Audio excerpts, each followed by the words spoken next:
खुलुमबाय लोगोफोर, नोंथांमोनखौ बड' इनफ' पइन्ट चेनेलाव आरो फिन खेबसेबाव बयखौबो बरायनाय बावहरग्रोनाय जाबाय। आं दिनै नोंथांमोननि सिगाङाव राशि बायदियै दिनैनि सानसेनि फानजामुथिखौ फरायथिनो लादों। आसा खालामो नोंथांमोना भिडिअखौ नायना मोजां मोनगोन। दिनै 28 जानुवारि 2026 मायथाइ एबा 14 माघ दान 1432 मायथाइ बुधबार। गिबियावनो दङ मेष राशि। दिनै नोंथांनि थिरांथा लानो हानाय गोहोआ गोख्रों जागोन। नोंथांनि हाबा मावनाय जायगायाव गोदान बिथांखि लानाय जागोन। फोथायथि बांगोन। नोंथाङा बैसोगोराफोरनिफ्राय सुबुरुन मोनगोन। थुलुंगाजों लोगोसे धैर्यबो गोनां। साना मोजां इसारा होगोन। थालांनाय खामानिफोरा दावगानाय जागोन। बादायलायनायाव नोंथाङा मुलाम्फा मोनगोन। गावनि थांखिफोरनि सायाव गोसो हो। नोंथांनि दिनैनि खाफाल गोनां दिगआ जादों सानजा, खाफाल गोनां अनजिमाया जादों 1 आरो खाफाल गोनां गाबआ जादों जोंथि गोजा गाब। वृषभ राशि।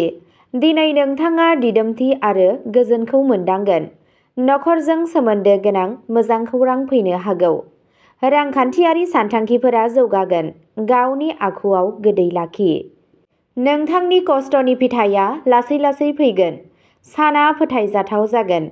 रां थिसननायाव सांग्रां जा। नोंथांनि गोसोआ खुसि जागोन। नोंथांनि दिनैनि खाफाल गोनां दिगआ जादों खोला, खाफाल गोनां अनजिमाया जादों 6 आरो खाफाल गोनां गाबआ जादों क्रिम गाब। मिथुन राशि। दिनै सावरायनायनि गेजेरजों सुस्रांनाय फैगोन। गोदान खारिथिया मुलाम्फा गोनां जागोन। खामानि थिलियाव खामानि मावनाया बांगोन।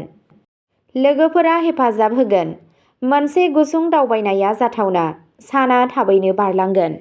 मेलेमारि खामानिफोराव जाफुंसार जागोन। फोथायथि गोजौ थागोन। नोंथांनि दिनैनि खाफाल गोनां दिगआ जादों साहा, खाफाल गोनां अनजिमाया जादों 5 आरो खाफाल गोनां गाबआ जादों रेजें गोथां गाब। कर्क राशि। दिनै गोसोआरि समानथाया गोनांथार जागोन। नखरनि बाथ्राफोराव गोसो होनाय जागोन। गोजाम जेंनाफोरा सुस्रांजानो हागौ। धैर्यजों लानाय थिरांथाफोरा मुलाम्फा गोनां जागोन। साना सिरि थागोन। मोजां मोनग्राफोरनिफ्राय मदद मोनगोन। नोंथाङा गोजोन मोनदांगोन। मोनसे मोजां सानस्रि लाखि। नोंथांनि दिनैनि खाफाल गोनां दिगआ जादों सा सानजा, खाफाल गोनां अनजिमाया जादों 2 आरो खाफाल गोनां गाबआ जादों गुफुर गाब। सिंह राशि। दिनै सासे गोहोगोरा सुबुं ओंखारगोन। नोंथाङा खामानियाव बाख्नायनाय मोनगोन। दैदेननायनि खाबुफोरा सोमजिनो हागौ। गावजों गाव मान सन्माना बांगोन। साना गोहोगोरा जागोन। नोंथाङा गोदान बिबानफोर मोननो हागौ। साननानै थिरांथा ला। जाफुंसारनायनि नेरसोनफोर दं। नोंथांनि दिनैनि खाफाल गोनां दिगआ जादों सानजा, खाफाल गोनां अनजिमाया जादों 9 आरो खाफाल गोनां गाबआ जादों सना गाब। कन्या राशि। दिनै नोंनि खामानियाव आब्रुथि थागोन। खस्थ' खालामनाया फिथाइ होगोन। गावनि सावस्रिनि फारसे सांग्रां जा। नोंथाङा फिसा-फिसौ जाफुंसारनाय मोनगोन। साना मुखुब नाथाय दिहुनथाइ गोनां जागोन। बिथांखिफोरा रोखा जागोन। आब्रुथि लाखिनाया मुलाम्फा लाबोगोन। नोंथांनि दिनैनि खाफाल गोनां दिगआ जादों सोनाब, खाफाल गोनां अनजिमाया जादों 4 आरो खाफाल गोनां गाबआ जादों रोजा गोथां गाब। तुला राशि। दिनै सोमोन्दोफोरा गोदै जागोन। समानथि लाखिनाया मुलाम्फा जागोन। नोंथांनि नोजोरखौ सावरायनायाव गनायनाय जागोन। साना समाजारि जागोन।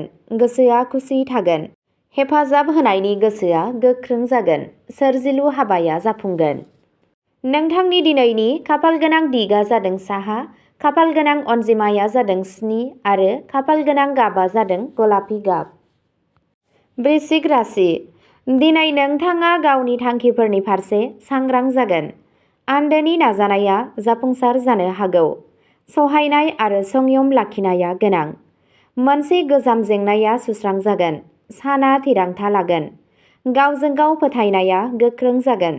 थासारिफोरा नोंथांनि फारसे खामानि मावगोन। नोंथांनि दिनैनि खाफाल गोनां दिगआ जादों खोला, खाफाल गोनां अनजिमाया जादों 8 आरो खाफाल गोनां गाबआ जादों मै गाब। धनु राशि। दिनै थुलुंगाखांनाय आरो मिजिंथिनाया थाबाय थागोन। नोंथाङा खाफालनिफ्राय हेफाजाब मोनगोन। मोनसे गोदान बिथांखिनि सायाव खामानि मावनाया जागायजेनगोन। दावबायनाया मुलाम्फा लाबोनो हागौ। साना थुलुंगाखांनाय जागोन। धोरोमारि आखुथाया बांगोन। गोसोआ गोजोन थागोन। नोंथांनि दिनैनि खाफालगोनां दिगा जादों साहा, खाफालगोनां अनजिमाया जादों 3 आरो खाफालगोनां गाबा जादों गोमो गाब। मकर राशि। दिनै बिबानफोरनि बजाया थागोन। खस्थ' खालामनाया मोजां फिथाइ होगोन। बैसोगोराफोरनिफ्राय मदद मोनगोन। रांखान्थियारि हालोदा गोख्रों जागोन। साना दिदोम थागोन। आब्रुथिनि गेजेरजों जाफुंसारनाया फैगोन। फोथायथि बांगोन।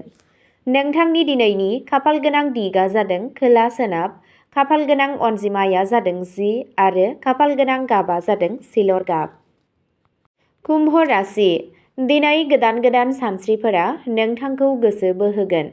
टेकनिकेल खामानियाव मुलाम्फा जागोन। नोंथाङा लोगोफोरनिफ्राय मदद मोनगोन।